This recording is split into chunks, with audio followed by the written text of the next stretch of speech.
This is the Southwest Outdoors Report, powered by your Texas Chevy dealer. Hi everybody and welcome to today's show. You know, when those terrorists flew those planes into the World Trade Center towers in New York on 9/11, life as we know it in America changed for everybody. But one of the ways it changed for those of us who love fishing and boating is that Squaw Creek Lake, located in central and northern part of Texas near Glen Rose, was closed to the public and has been closed for almost 10 years. On today's show, we have a great announcement, and that is that Squaw Creek Lake is now back open to the public on a limited basis. We're going to go out today on the lake, do a little scouting, reminisce, bring back some old memories, show you some fishing, and talk about, yes, how you can get back on Squaw Creek Lake for the first time since 2001. The lake is here in the background. It's a beautiful lake, beautiful facility here at Squaw Creek Park. And while we're out there doing that, we're taking you around the region for all your regular weekly fishing reports. Now, Squaw Creek is a power plant lake, and on the Lawrence Hot Lake of the Week this week, we're giving you a 3-for-1 special and showing you 3 power plant lakes in Texas for your winter time fishing. And on the Big Catch of the Week, we'll show you a double-digit largemouth bass from West Texas. So right now we're going to get the Nitro Z8 launched into Squaw Creek Lake and experience a little of this bass fishing for ourselves. But while we get ready, here's Heather with this week's Chevy Weekend Planner. The Saloon tables indicate the best fishing times will be either in the mornings or later in the evening.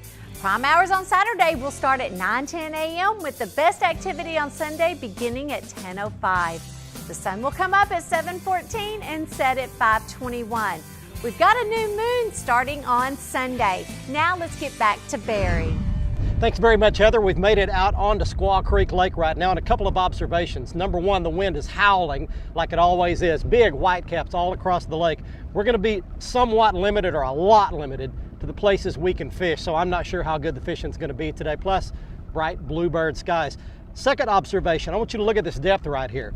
We're sitting out in the creek channel, actually, of Squaw Creek, and it's 114, 115 feet deep right here. This is a very deep lake with a lot of rocky shoreline cover and a lot of steep drop-offs all the way around it. So it's a good structure fishing lake, but the tough thing for black bass is that they've got a lot of deep places they can run to get away from us if they want to escape the high skies and escape any of the conditions that they want to run from. So it can be a very difficult fishing lake. We will check it out, go up here and fish a couple of points and some brush and show you some of the cover and the lay of the land coming up next. Plus, we're going to get right into your fishing reports with Brian Hughes, your Texas freshwater reports after this. This is the Southwest Outdoors Report, powered by your Texas Chevy dealer.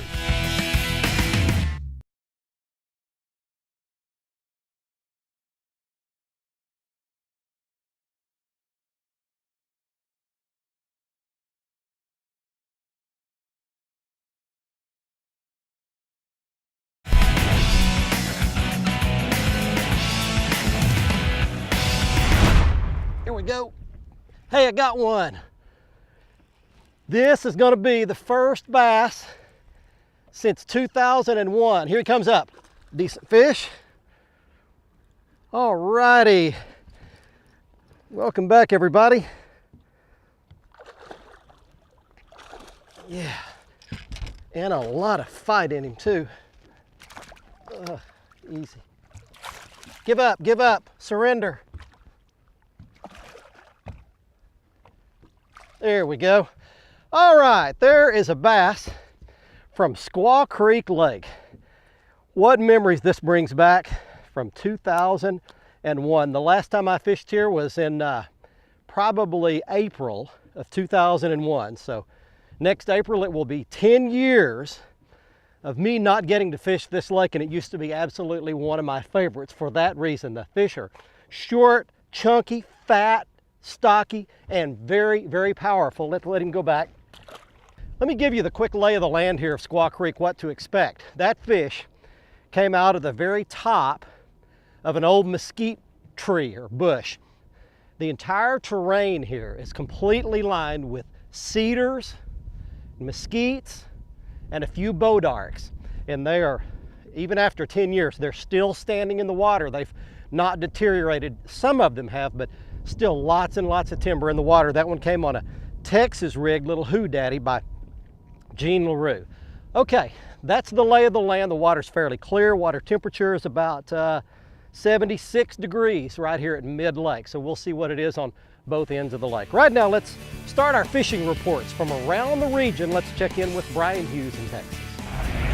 Hi everybody, and welcome to Lone Star Lakes, brought to you by Brass and Blades. Now, complaining about government is an American pastime, but when they get it right, we need to give them credit where credit is due. And Texas Parks and Wildlife has really hit a home run with their winter put and take trout stocking program. This past Wednesday, on the 1st, they began stocking locations all across the state. There are hundreds of these small urban and suburban ponds that will be filled with rainbow trout. And it just takes a little time and effort on your part. You can have some great rainbow trout eating when you're done. It takes light line, very small treble hooks, and a small split shot about 12 inches above your bait. Now, as far as baits go, you can use a variety of products that are made for rainbow trout, including some of the Berkeley products. Or you can use things you can find around the house, like mini marshmallows and Velveeta cheese. Just search TPWD Trout Stockings and you can find the entire schedule of dates and locations in your area. That's this week's Lone Star Lakes, brought to you by Brass and Blades. Now let's check in with Mr. Bill Olson. He's on the coast.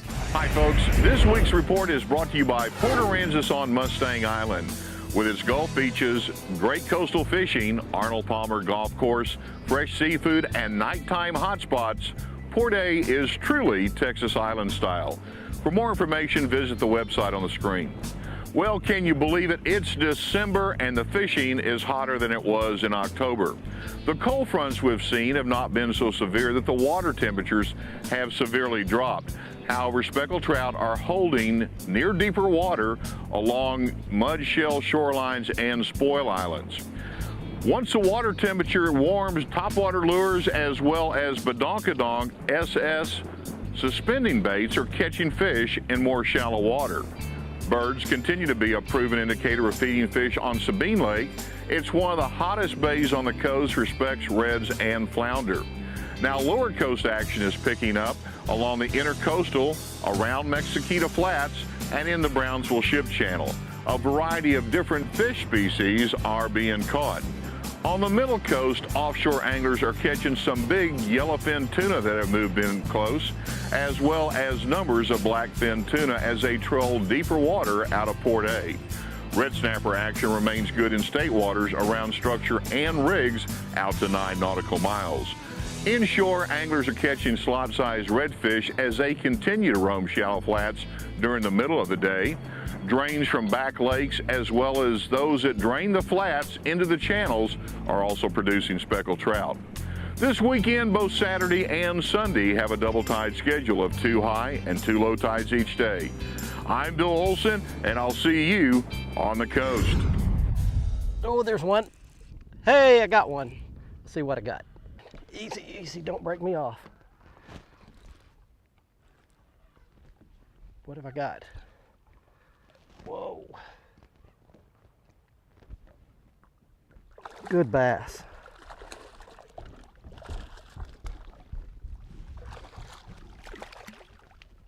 There we go. All right, there's a chunk right there. Squaw Creek Lake chunk right there. Man, there you go. That's about a 4 or 5 pound bass right there. And we're gonna let him go back like we always do. He won't hang on my glove. See you, bud. All right, well, I'm having to relearn the lake.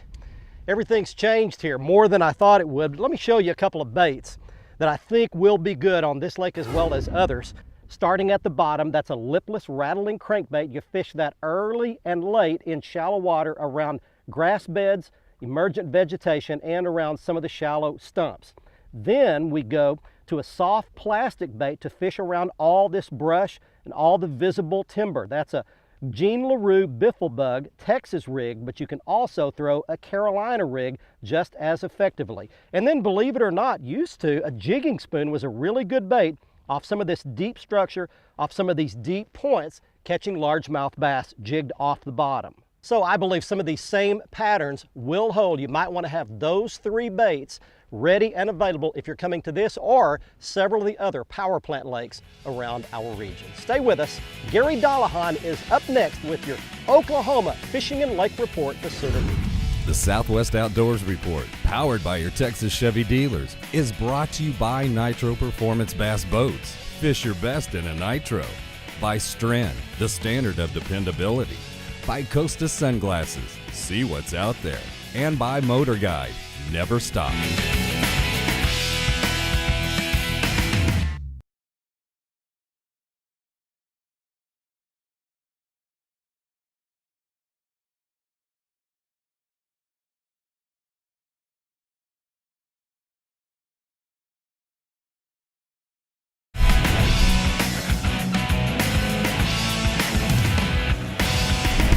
Welcome back, everybody. We're on Squaw Creek Lake, located just outside Glen Rose, Texas on today's show, talking about this and other power plant lakes. What is significant about power plant lakes? Well, heading into the wintertime, it's very, very important. Why? Because they artificially warm the water, put it back out into the lake, and that keeps the water temperature much warmer than the other cold water lakes all across our region. In fact, right here, even in the dead of winter, the water temperature will stay up in the 70s in this and other power plant lakes. That keeps all of the game fish much more active, feeding, and much more apt to chase and strike your bait than in any of the cold water lakes. Once the water gets really cold, below 50 degrees, it's hard to make a lot of species bite. But on a power plant lake, your chances are much greater. In fact, right now the water temperature is about 76, 78 degrees. We're not far from the hot water outlet. You can see the intake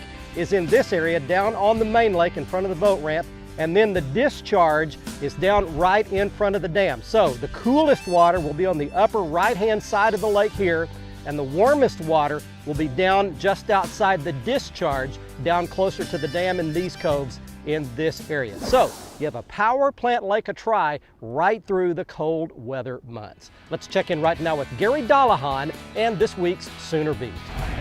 I'm serious when I say wintertime is truly one of my favorite times of year to fish here in Oklahoma. And I say that for a couple of reasons. One, you typically have the lake to yourself, and two, with all the different species we have, you usually can find something biting.